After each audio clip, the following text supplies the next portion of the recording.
A lot of people think that barbers and hairstylists are people who just do hair. However, in this project, we learned that it's really much more than that. We interviewed Maria Gutierrez, a hairstylist of 25 years, Graciela, a hairstylist of 13 years, Jesus Torres, a barber of 3 years, and Natalia Figueroa, a barber of 2 years. We stuck around and watched all the informants in action, but the most interesting one was Jesus. As he cut my brother's hair, it was very amazing to see how slow he worked. It was cool to see that he took his time and was always very careful and tried to be the most precise as he can. My brother's hair ended up really good, and it really opened my eyes and made me realize how serious they take their job. Some shared values are clients because, like other businesses, the clients are the most important part. Informants A, C, and D all mentioned that it is important to have a relationship with the client to make sure they know what they want and make sure that they're satisfied.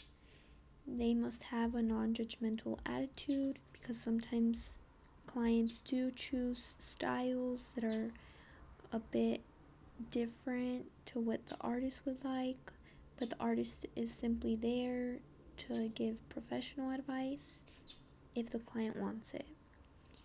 And artists must have clean work. They need to keep their areas clean and make sure that their items are organized as well as sanitized. These ideas are similar to those of mainstream American culture because many businesses go by the mantra the customer is always right. Outsiders often think of their barbers or hairstylists as friends, as seen when informant D said, "We often hear a lot of personal information on the job." While I was at the lounge interviewing Jesus, I told him that I really didn't believe that guys took their hair so serious to the point that they actually walk into a barbershop and ask for a specific haircut. But immediately he told me that yes, they really do. He tells me that the most popular haircuts that he does on the daily would be a taper, a fade, or a comb over.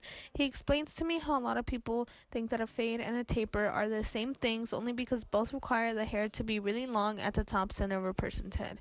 But he basically said that the only difference would be that a fade requires more hair to be cut on the sides and the back of a person's head. He actually surprised me when he tells me that some of his clients go months without cutting their hair in order to later achieve a good looking comb over. It is common for women to go to hairstylists more because it is a social norm for women to get their hair done.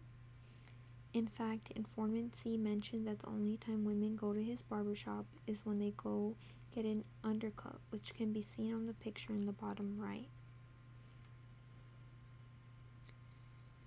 As a barber, as a female barber, informant D explained that there are three types of clients. There are people who think that since barbers used to be exclusively men, men get the job done better. Others are the opposite and think women are more careful and precise, and some simply don't care about gender. Me and Victoria asked all of our informants if there is any activities or rituals that they engaged in before or after doing someone's hair. Informant A says that she cannot even begin doing someone's hair if her tools are not all in the right place.